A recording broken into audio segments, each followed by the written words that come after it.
Hello, everybody. Happy Constitution Day to America and to everyone that lives within it. And given that today is Constitution Day, that is, of course, what our topic is going to be today, is over what this day celebrates, and that is simply the signing of the Constitution on September 17th of 1787. And this marked the date that the delegates of the Constitutional Convention officially signed the document that it became our supreme law of the land after debating and crafting it for at least, let me think here, about 3 or 4 months. All summer, basically. We'll go with that. All summer they have crafted this document.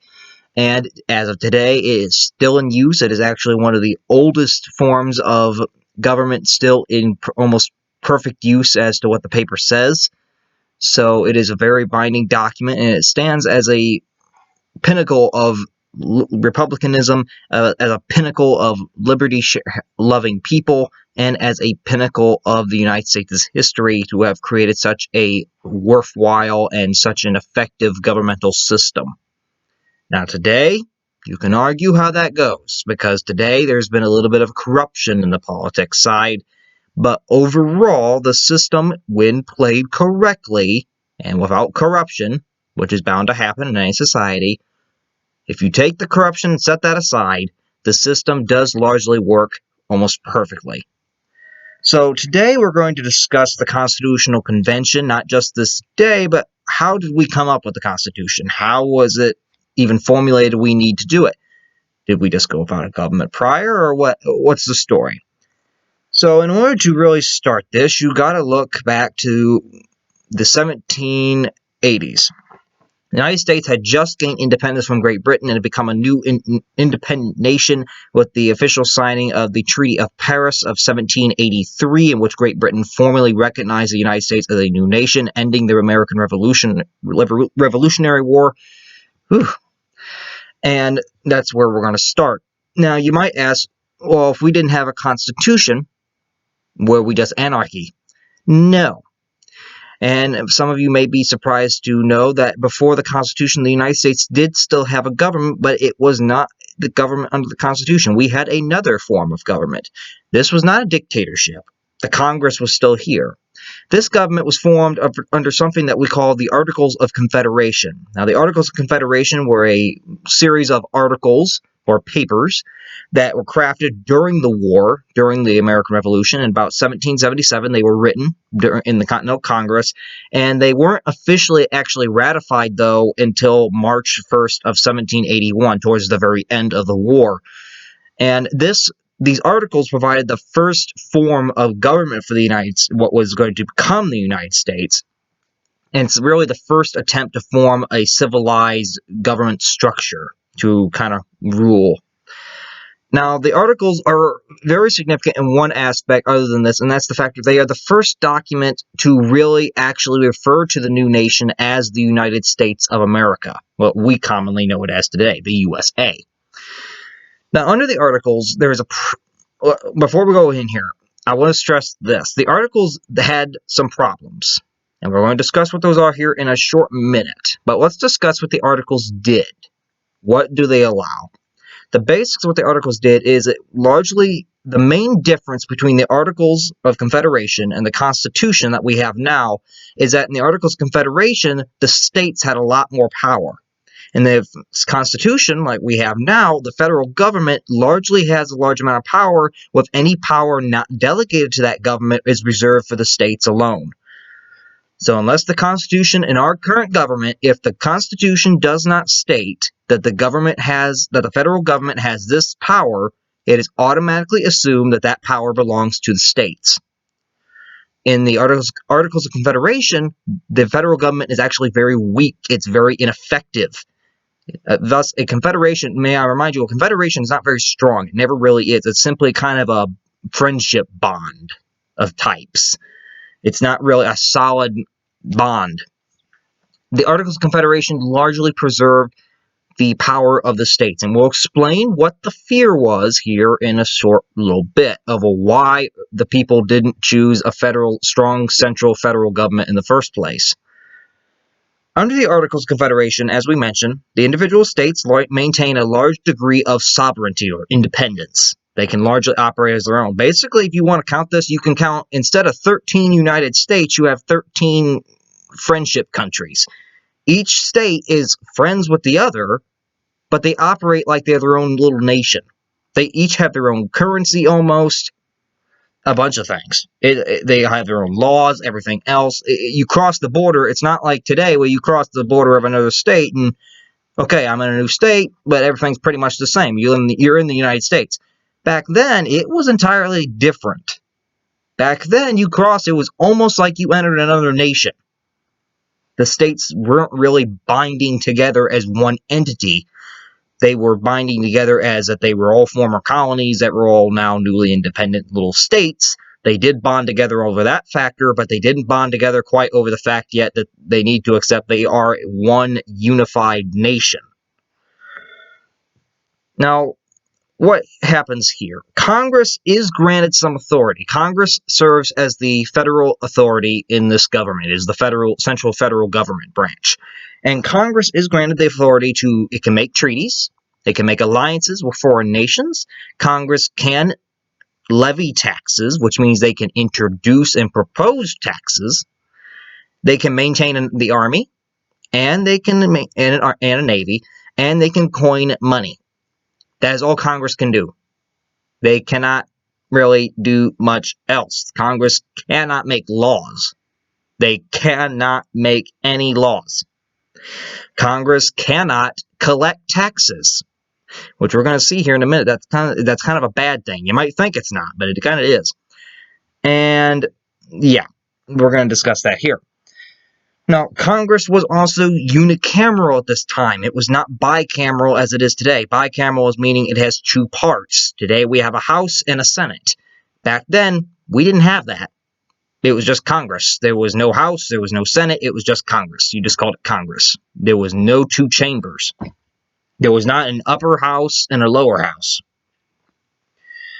Now, delegates to Congress, instead of being elected by the people, as they are now, they were elected by the state legislatures. No state, as for the states' restrictions, they did maintain a lot of their sovereignty, but they too had a handful of restrictions, such as the states could not place restrictions on interstate travel. They could not place restrictions on citizens coming to their state from another state, at least not if if North Carolina places a restriction on North Carolinian citizens, it could implement that restriction on someone, say, coming from Connecticut, but it could not implement any restriction that it didn't have in place on its own citizens. It could not ban a Connecticut person from doing something that North Carolinians are not. You get the point? If North Carolina could not ban another person from doing something that their own citizens could do. Now, if their own citizens were banned from doing it, yeah, you can ban someone else from doing it, if it's in your state, if it's in your boundaries.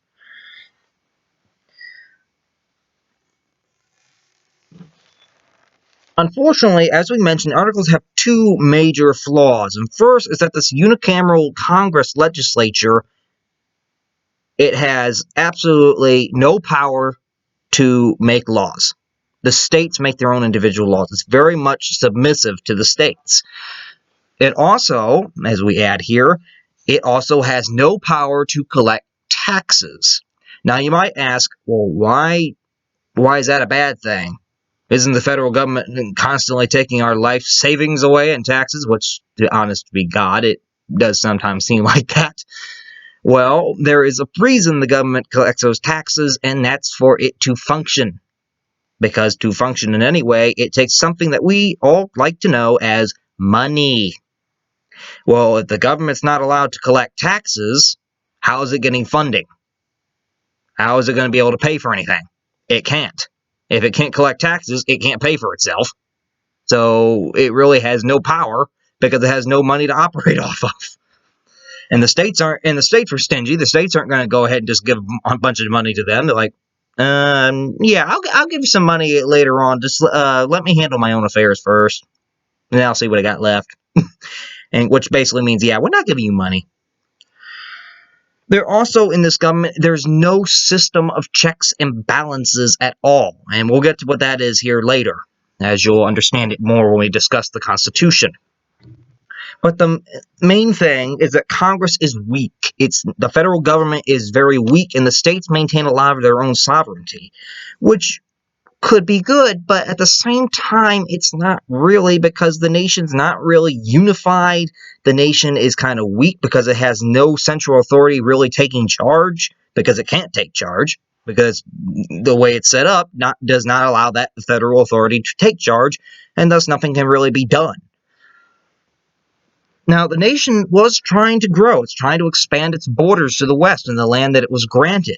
And however, Congress lacks any taxing power, so thus it not only can't fund itself, but Congress was also in charge of paying off the nationwide debt to nations from the American Revolution, such as France, who had loaned us a lot of money.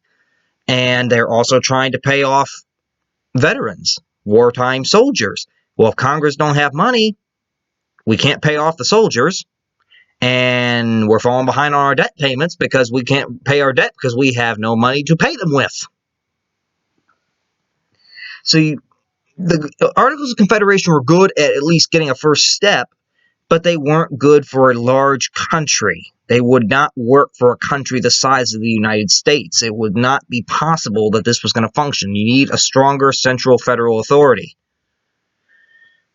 So, and also may I add here that at the same time, it's the weakness of the Articles of Confederation also means with the United States basically a kind of a weak nation, it cannot enforce its claims.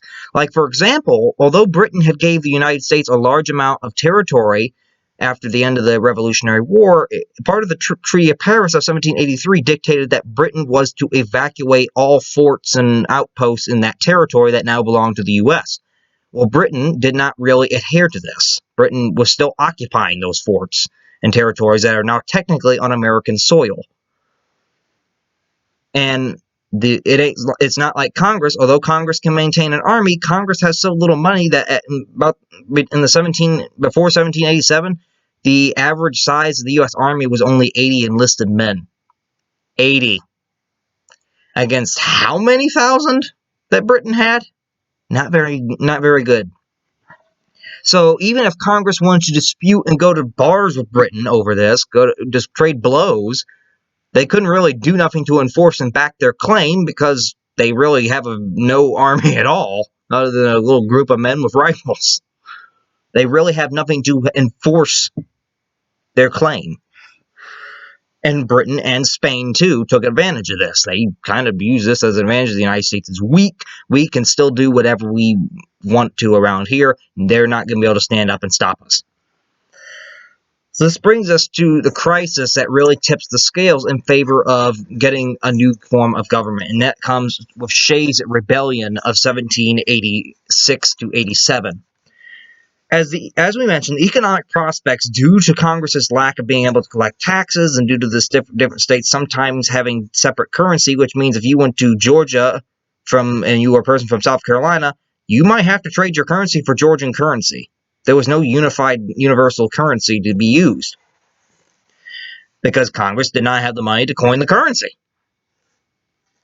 Now, as the economic prospects of the nation kind of dwindle, the citizens kind of get restless. The citizens start realizing things aren't right here. And this especially becomes true in the state of Massachusetts and New England. Farmers and former war soldiers from the Revolution in Massachusetts, they become faced with foreclosures in the late 1780s, and they're struggling to make money. Now, you might ask, well, why is this? Why are we struggling to make money? Farmers had often bought on credit due to the fact that they had no money. They bought on credit or they bought with barter, basically a trade for maybe I give you these many crops if you'll give me this. Well, because there's no paper money in play and there's no silver even to trade. Well, when the businesses started demanding immediate repayment due to Massachusetts monetary laws that began to come in place due to the governor, a lot of these farmers and war veterans couldn't exactly afford to do immediate repayment because they couldn't accept these repayments, would not accept barter. They weren't going to take credit. So it's going to have to be actual money, and they had no money because there's none in circulation. Due to this, many of the authorities start foreclosing their farms, and they start arresting many of them. And violence soon breaks out due to this because it keeps expanding. Because people are getting arrested, but they're getting arrested because they can't make money, and that's their fault? That's their fault they can't make money. But yet we're getting arrested, we're the ones losing our homes. So violence soon breaks out in 1786 to 1787 Massachusetts, and a rebellion of local farmers and war veterans led by a Revolutionary War veteran himself, Daniel Shea, then goes and attacks many of the courthouses and government properties across Massachusetts up north of Boston. I think around Springfield, I think, is about where this happened. Now, the rebellion was eventually ended. It was eventually put down. It brought to attention to the not only Massachusetts, but to the entire 13 states that there was a major problem with the Articles of Confederation government and that it was weak and it was tearing the country apart. It was failing. We need to do something. Congress soon calls to recognize this problem, that they call for a convention to be assembled at the Pennsylvania State House in Philadelphia in order to discuss amending the Articles or fixing them. The convention eventually came to include, and this happened in 1787, the convention eventually comes to include delegates from 12 of the 13 states. The only state that did not send delegates was Rhode Island. Why, I don't know. And among these delegates, you had people like George Washington, you had Benjamin Franklin, James Madison, James Wilson, Charles Pinckney, Roger Sherman, Oliver Ellsworth, and Gouverneur Morse. Now, the convention convenes and officially starts on May 25th of 1787 at the Pennsylvania State House in Philadelphia. And George Washington, the big old war hero from the war, our big guy that helped us win, pretty much, he is elected to act as the president or presiding person to kind of guide the course of this convention. He's the presiding officer of sorts. Now, the delegates debate over how to maybe fix the articles, but as they debate about the articles, there becomes some squandered debate over whether or not should we amend the articles or should we just toss them out altogether and form something new, because it's obvious there's a lot of problems with this, and I'm not sure we can fix all the problems with the articles. And I'm sure, and some of them began to realize it was probably going to be easier just to craft a whole new government than it would be trying to fix the current one, because it had so many issues. But this also sprung a major problem with some of the delegates.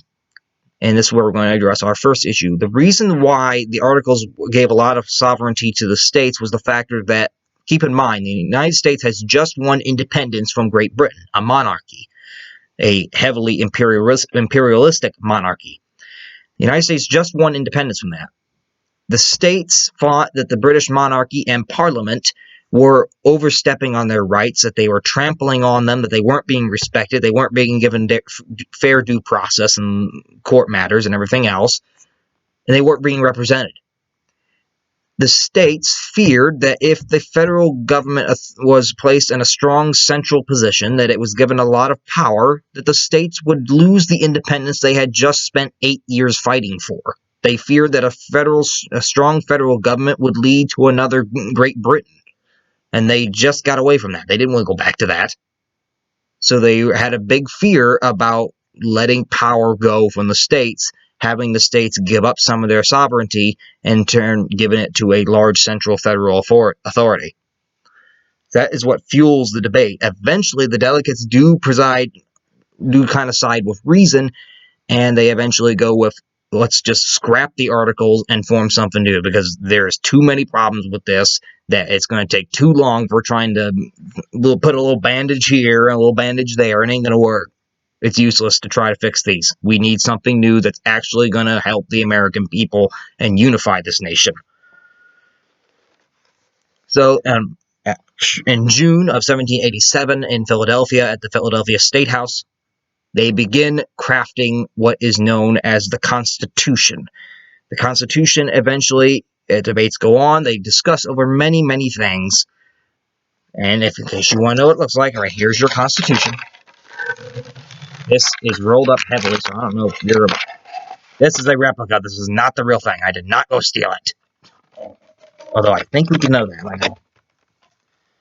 There is your Constitution, people. This is your supreme law of the land. If you are serving in Congress, if you're serving in a court, or if you're in the presidential office, I heavily suggest that you actually read this thing, because this dictates how you can act in any position in government. Don't matter if it's the president, Congress, judge, don't matter. You need to read this, and you need to read it if you're an American citizen, because this partially explains how your government works. And if you don't understand how it works, I don't know why you're complaining about it. I'm just saying. As an American citizen, I think it's about everyone's duty that at some point, although you don't have to memorize every detail of the Constitution, you should at least become familiar with what it states. And if you don't, why are you sitting here arguing about how bad the government is or how bad blah, blah, blah is when you don't even understand how the Constitution sets it up? Well, how about you read it first, and then we can discuss that? Because then we can make this a little more informed and maybe come to a more logical conclusion and decision. Now, as the debate goes on, there are at least, and we're going to focus here on 3 big debates that come up during the convention over crafting this new government. And the first one we're going to handle is probably one of the biggest, and that was the topic of Congress, the legislature. The representation of states in Congress is agreed during the convention that it would be one of the largest issues during the convention. How do we represent each of the 13 states? How do we get them all in here with representation? Well, this is where the divide comes. Larger states, such as Virginia and New York, and even to a small extent Pennsylvania, they state that they think they should have more delegates in Congress due to their much larger population size, that they represent more people, thus we should have more delegates. Well, the smaller states, such as Connecticut, New Jersey, Delaware, Rhode Island's not in this, even Maryland to an extent, they aren't really for that, because they're saying, well, if we give you all that power because you have a bigger population, why are we in here? Because then we have no power. You're like cutting us out halfway, because we'll have far fewer delegates than you do. So there's the big argument over how many delegates or representatives each state should get in Congress. Should they be equal? Should some states get more than others? How do we do this to ensure that there is a fair legislative government that speaks for the people? Edmund Randolph of Virginia is the first one to really propose a plan. He proposes what becomes known as the Virginia Plan. In the Virginia Plan, it calls for a bicameral Congress, one with 2 houses, like we have now. But the representation in both of these houses was going to be based upon population and wealth. Each state's representation, each state would be assigned a certain number of delegates or representatives, as we're going to call them now. A state's representative count in Congress would be determined by how wealthy it was or how high its population was. Mostly its population was going to be the determinant factor. Of course, this ticks off the small states, because this is exactly what they don't want. The big states are all for it, but not the small ones, and I don't blame them. So other delegates dislike this plan, and they prefer the plan of William Patterson, which becomes known as the New Jersey Plan. And the New Jersey Plan proposes, again, a bicameral Congress. They did agree that there needed to be a bicameral Congress, that we should have 2 houses instead of just 1. However, in Patterson's New Jersey Plan, he proposes that representation be equal in Congress, that each state should have the same number of representatives. Each state gets an equal number. That way, no one's ahead, no one's behind. Which is also very, very truthful, and probably a little bit of a better option for a democratic society. Now, for weeks, nobody could agree on this, because the bigger states are like, no, why should I go for equal when I'm more powerful and bigger than you? And smaller states are like, no, why would I vote for that? Because that diminishes my power. They couldn't come to an agreement. They're butting heads like rhinos. Massive political rhinos. Eventually, there comes a compromise. Delegates Oliver Ellsworth and Roger Sherman of Connecticut propose the Connecticut Compromise, which becomes known as the Great Compromise of this convention. In this compromise, they propose this. Ellsworth and Sherman propose, and there were others. There were a few other delegates that helped them out. They propose a bicameral Congress with two houses, a House of Representatives and a Senate. The House would be the lower house. The House of Representatives would be the lower house of Congress, and the Senate would be the upper house of Congress. One is higher than the other. I don't know if you ever knew that. In the lower house, the House of Representatives, we would base each state's representative count off its population, thus giving the large states the population kind of decision representation that they desired in the lower house. This would be called proportional representation, basically by your population. So the House of Representatives will do it by a state's population. If a state has a bigger population, it's going to have more representatives in the House of Representatives. If it has a smaller one, it will have fewer. It will have at least one representative, though, no matter what its population is. In the upper house, the Senate, they propose that we have equal representation. The upper house, the slightly more important house, would have equal representation in order to adhere to the smaller states' demand that they be equally represented. So in this house, every state will have the same number of representatives. None will be higher, none will be lower. And it was also suggested in the compromise that any bill concerning revenue, which was a big issue because, keep in mind, Americans, I don't know if you realize this, Americans do not like to pay taxes. They haven't it's part of the reason why we're an independent country. We hated paying taxes to England, thus we rebelled, thought we'd get away with taxes, and we kind of slowly realized, as much as we hate to say it, we need to have some taxes because we can't afford to have a government without funds. So the tax issue has always been touchy for Americans. It still is now. We are just a tax-hating people, but we're forced to live with the basic fact of life that in life, taxes are kind of a necessity in order to really function. We hate them, but we really don't got a choice if we want a functioning state. Anyway, it was suggested that all revenue bills, which would be bills obtaining a budget, bills concerning new taxes, must be originating in the lower house. They must originate in the House of Representatives, which has the much more people say because it's based off population. So it has a lot more of the people's voice over whether or not they want that to be the dominating factor and prevail with a new tax legislature. The compromise is eventually solved the argument. Both sides, both the big states and the smaller states, agree that this is probably going to work if they use it. And so on July 16th, the Great Compromise is approved, which stipulates that Congress will be a bicameral legislature with an upper and lower house, the House of Representatives and the Senate. The Senate will be equal representation, and the House would be based off population. So we have our Congress set up. This gets us to the second big arguing point, and that is the office of president and the checks and balances system. As I mentioned earlier, we're going to talk about what checks and balances are if you do not know. Anyway, let's start with the president. Today, we see the president as the leader of America. He's the chief executive. He's in charge of the executive branch, and he is elected by the people. Thus, it's supposed to be democratic, as much as the people vote him in there, they can vote him out after his term's done. If they do not like his job, or if they liked him, they can vote him back in. So, and there is the power to rid a president if he is convicted of wrongdoing while in office, which is what we call impeachment. So today, we really don't think of anything as the president as a major threat. Well, usually. There are exceptions. I'm not going to get political sided right now. But anyway, this is what we commonly view the presidency as today. Well, back then, yeah. The common opinion is, why? Why? That is the common question back then.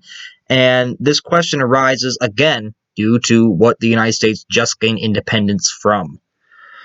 The convention delegates debated over who should hold executive power in the government. They did agree that they would, in this new government, they would divide all three of the branches of government. The legislative, which would be Congress, the executive, and the judicial, which is your courts. Your courts are the judicial. Executive is like in charge of executing and carrying out the laws.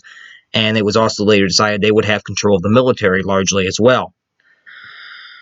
The primary question was whether or not to invest power in one person as a chief executive. There was multiple proposals over how to put someone in charge of the executive branch. One proposal even called for 3 people to share the power.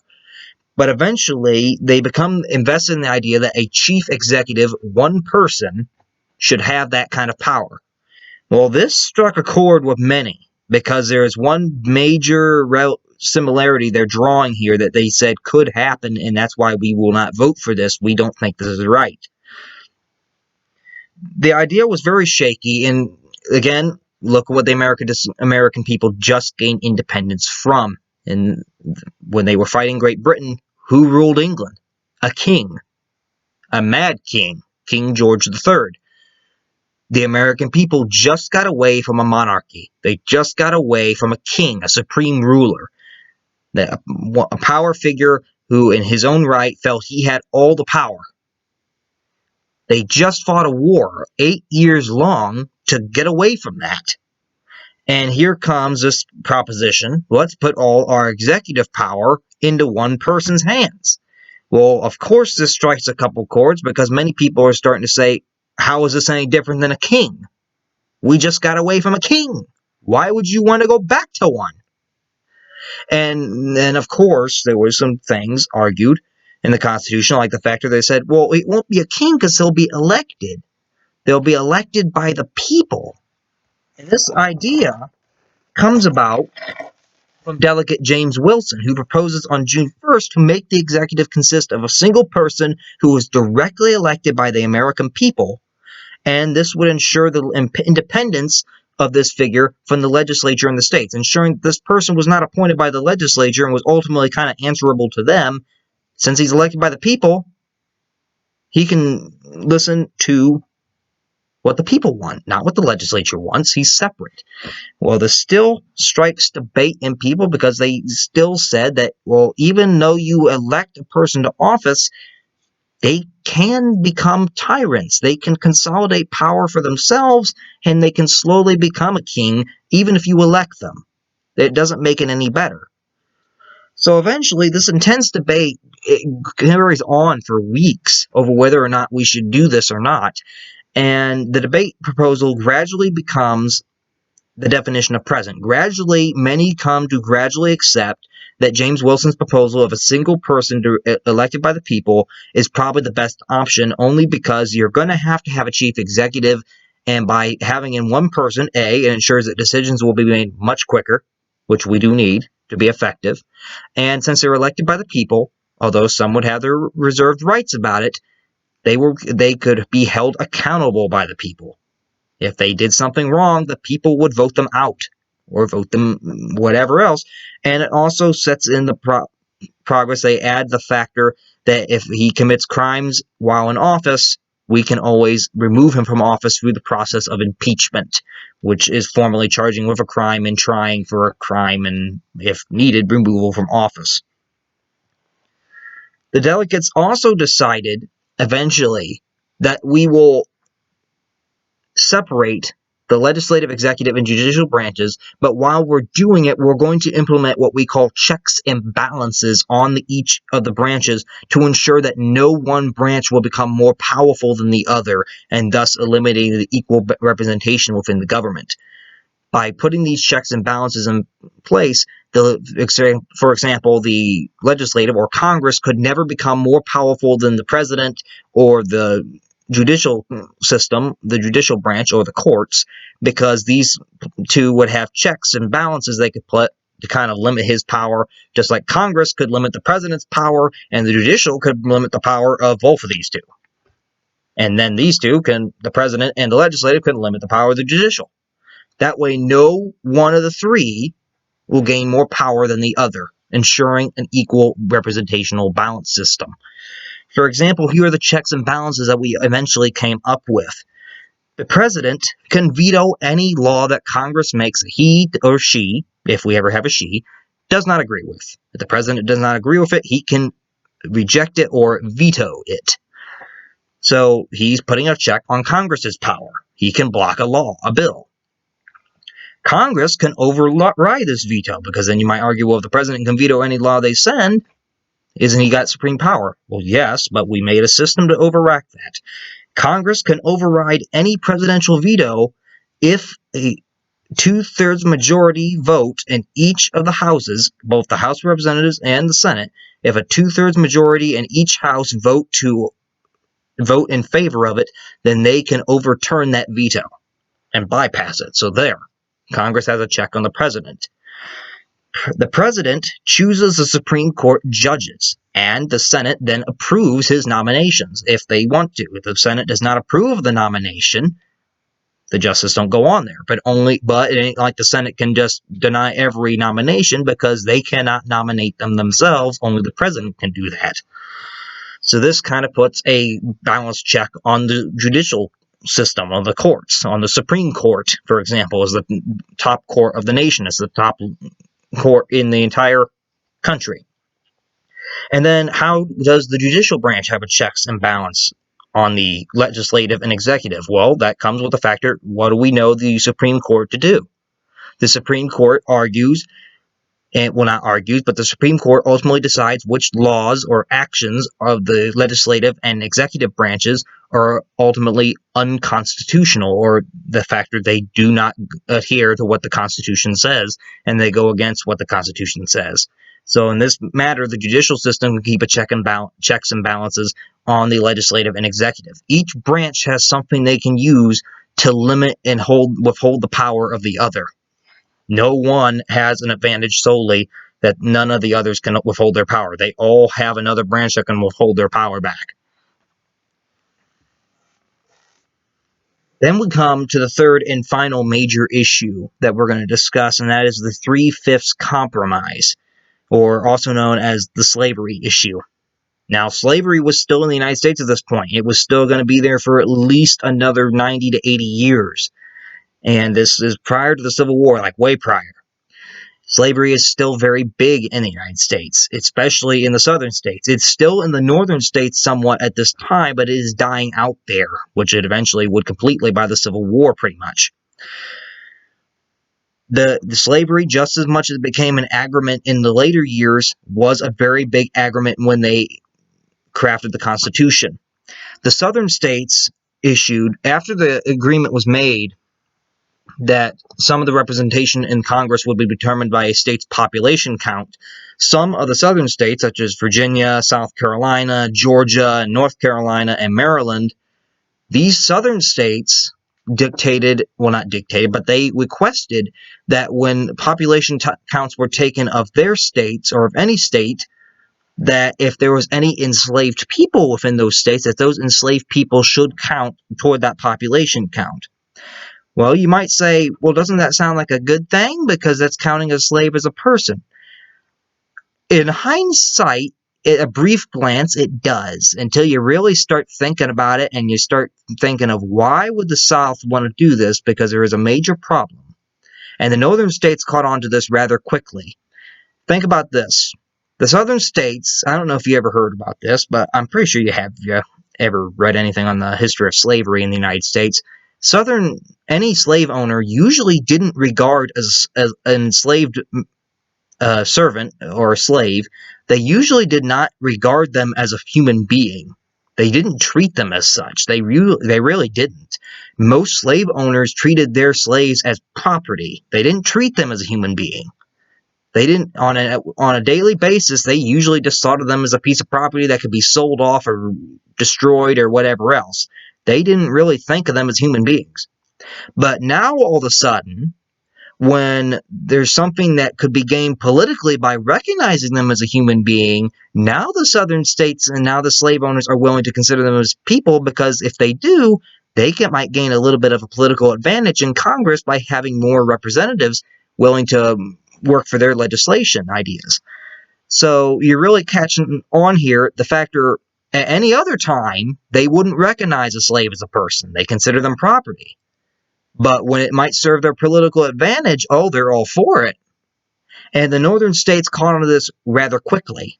And they ultimately, when they caught onto it, they disagreed and started blasting back. Like, why do you want us to count them now? Because any other time you say they aren't people. And of course you had those that, just as there were much more later on, there were those back then that also thought slavery was wrong and should be outlawed outright in the Constitution, that it should be gotten rid of, which it was wrong. It should have been outlawed, but it wasn't. Why didn't they? Well, because we need the support of the southern states to make this Constitution work, and that means at some point you're going to have to compromise. Was it the best issue to compromise on? Probably not, but we also got to accept that if they hadn't compromised, we probably wouldn't have the southern states in our nation, because they probably would never have approved the Constitution if it had outlawed it. Now, eventually, both sides compromised on this issue. And they state that slaves would be counted in the population count. However, they would not be counted as a full person, which is it backtracks the Southern interest, but at the same time, it's kind of also derogatory toward African Americans, because instead of counting an African American slave as a full person, they would only count each slave was only worth 3/5 of a person. 3/5. An African American slave, you're telling them they're not a full person. They're only 3/5 of a person. How nice. Just how nice. It's definitely one of the more controversial things that the Founding Fathers did in the Constitution, because it really didn't solve the slavery issue at all. It really didn't. And as Thomas Jefferson later said, he thought slavery eventually was going to become, it's a weed. And if it's uprooting, if it was allowed to take root in American society for long enough time, when you finally decided to pull that weed and uproot it, it was going to be very long and it was going to be very painful. And look what happened. We had a 4-year bloody as who knows what civil war that eventually did occur to uproot that weed. So, yeah, I think he should have handled it here instead of delayed it, pushed the can down the road, and eventually, okay, let's go to blows. Let's finally solve this. So eventually, they come to the compromise that slaves, instead of counting as a whole person, they would be counted as population, but each slave was only going to be counted as 3/5 of a person. Thus, it would still limit how much of an advantage the southern states would have in their population count, because they're not counting the slave as a full person. But at the same time, it's kind of derogatory and basically saying that in this nation supposedly conceived in freedom and that all people are supposed to be free, you're recognizing the institution of slavery, and at the same time, you're declaring that certain people aren't worth full human being status. That's real nice. Congress also, in this compromise, they also put in the convention that during this compromise that Congress could forbid the slave trade no earlier than 1808. Before 1808, the slave trade, which was still going on, bringing new slaves over from Africa and the Caribbean, could still happen. There could be still a new importation of slaves within the United States, but when the year 1808 come around, if Congress chose to abolish the slave trade, basically ban the new importation of slaves, they could. And they actually did. When 1808 came, that was one of the first things they did that year, was abolish the slave trade. The problem came with the factor that by that point, so many slaves had been delivered and imported into the United States that although slaves were no longer being brought in from the Caribbean or from Africa, there were so many here in the United States alone that the domestic slave trade still heavily continued because it was not outlawed. And the domestic slave trade was possible because you had so many slaves here in the country. So what did slave owners do? Started encouraging their slaves to start having families, and thus ever increasing the slave population without really having to import new slaves. So they did eventually abolish the slave trade, as some of the Constitution stated, but by the time they did it, it really didn't have much of an impact because it was too late. There was enough slaves here that they could basically repopulate on their own. They didn't need to bring new ones over from Africa or the Caribbean. Now, again, the slavery issue would continue. It would be kicked down the road until 1861, almost a whole century later. 80-some years later, it would be kicked down the road. 80 to 70-some years. On September 17th, with these three issues resolved or compromised over, and the delegates largely sorting out everything else that had been needed, on September 17th of 1787, the delegates, only 39 out of the 55 attending, though, only 39 of them actually signed. We had 55 delegates. only 39 actually signed the Constitution on September 17th of 1787. Why? I don't know. I actually don't know that one, but for some reason, only 39 out of the 55 attending signed. That is why we celebrate Constitution Day, is because the day it was signed. As for the signers, I have them listed here from each state. Keep in mind, we do have none from Rhode Island, because Rhode Island did not take part in this. Rhode Island was the only one of the 13 states not to send a delegate, and they were actually the last one to ratify the Constitution. From the state of Virginia, you have George Washington, James Madison, Edmund Randolph, and George Mason. From the state of Pennsylvania, Benjamin Franklin, Gouverneur Morris, Robert Morris, and James Wilson. From the state of New York, you have Alexander Hamilton.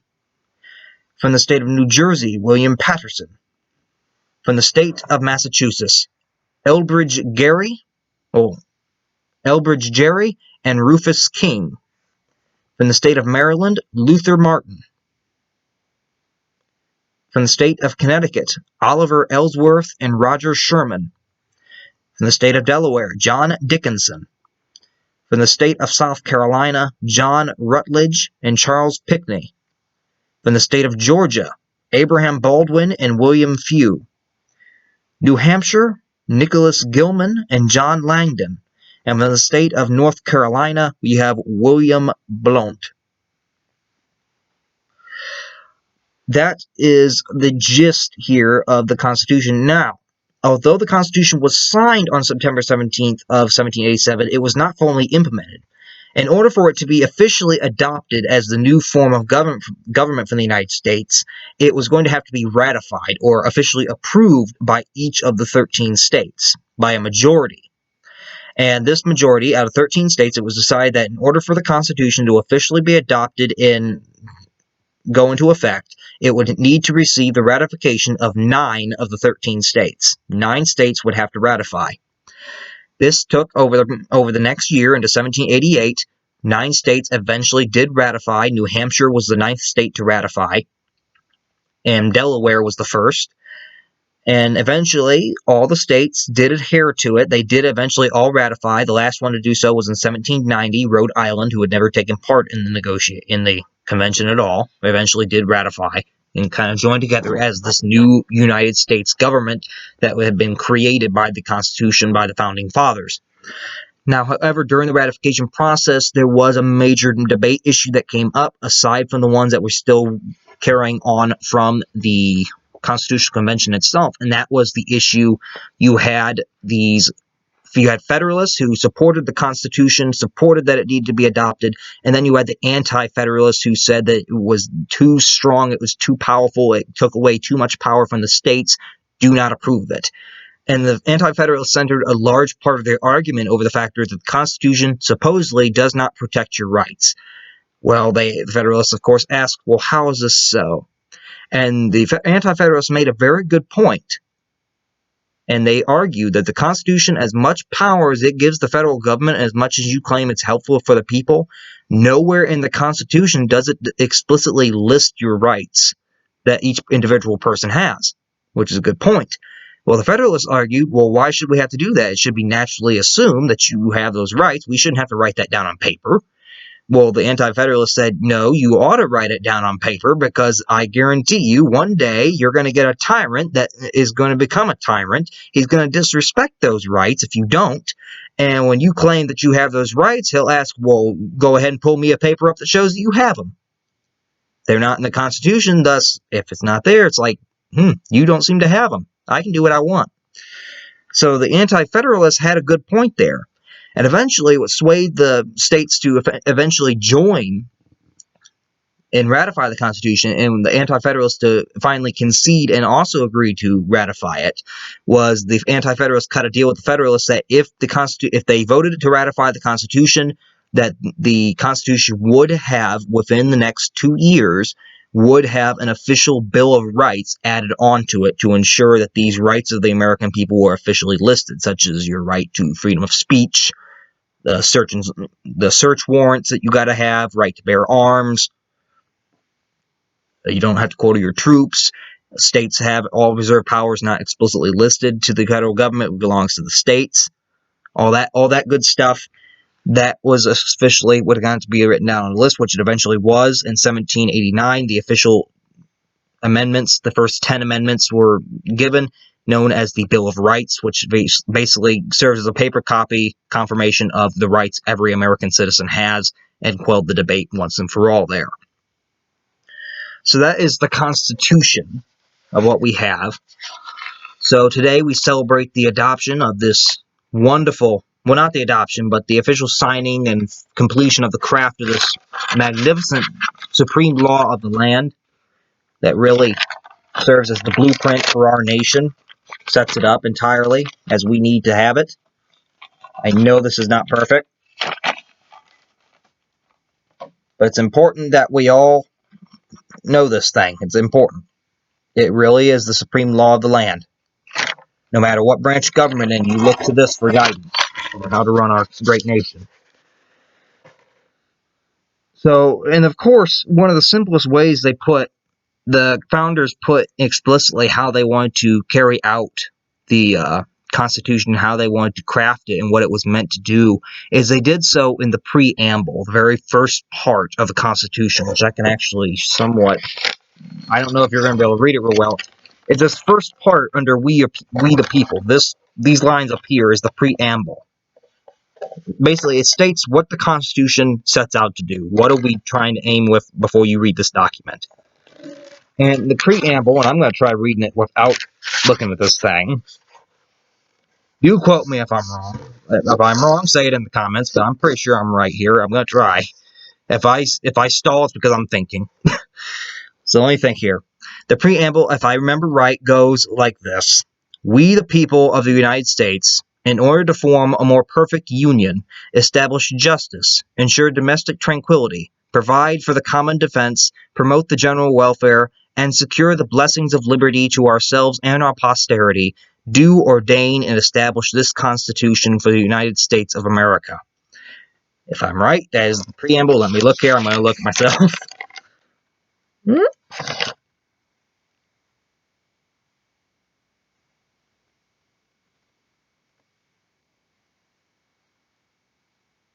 Yeah, it's actually right. If you don't believe me, find a copy of it. I don't really think you can read it. I'll try here. Pause it if you want to. I don't really think you can read that, though. But if you got any doubts that I got wrong, look it up. Anyway, that is that. I will show here what happened to some of these figures. Well, the Constitutional Convention does give us two figures. Of course, George Washington becomes our very first president. This wonderful man, who's also in your quarters and your $1 bills. If you don't know who this guy is, I don't know how you're an American, because he's like taught as at kindergarten. He's our first president, which he was probably the natural choice because he ensured that people had their fears about the presidency. They wondered, well, how is this going to be different than a king? He'll take power. Well, they knew George Washington was a good man, and they knew that he probably wasn't going to try that. And they might say, well, how'd they know that? Well, think. Washington was the supreme commander of the continent. He was the main commander in chief of the Continental Army during the war. He had a perfect opportunity that if he really had wanted power, he could have taken power right then. He could have seized power right there, and he didn't. So if he was truly after power, he would have already done it. And of course, Washington to this day, George Washington remains the only president to get voted into office and elected unanimously. Not a single vote was cast against him. He won every single vote. He was the only person to receive that distinction, and he set a lot of the precipice and a lot of the precedents for his successors to the office that follows to this very day. Such as the most notable would be the establishment of that a president should only serve two terms, which until the 1950s or late 1940s, that was not an official rule. A president could technically run for a third term. Look at Franklin Roosevelt, he served 4. But Washington left after 2 terms. He was asked to serve for a third term, but he said that he wanted to let someone else have the reins. He was done. He was tired of this. He was going to go ahead and complete after 2. And thus, he went ahead and left office. But it kind of sent a precedent, as many other presidents, when they did run for re-election and win, many of them declined to run for a third term, although there was the occasional one or two, because they honored George Washington's tradition that he had set forth, and eventually Congress did kind of go ahead and enshrine that into the Constitution with one of the amendments. And then here we also have James Madison, who was also from Virginia, who's at the convention. He was our 4th president. He was commonly nicknamed the Father of the Constitution, which ironically Mr. Madison would later be, as we discussed in our War of 1812 video, he was the one that was president during the War of 1812, our second war of Great Britain. But we came out of that fine, so honestly, he's probably not a bad president. At least nothing that I could see he isn't. But he had a large hand in crafting the Constitution as well. He was often known as the Father of the Constitution.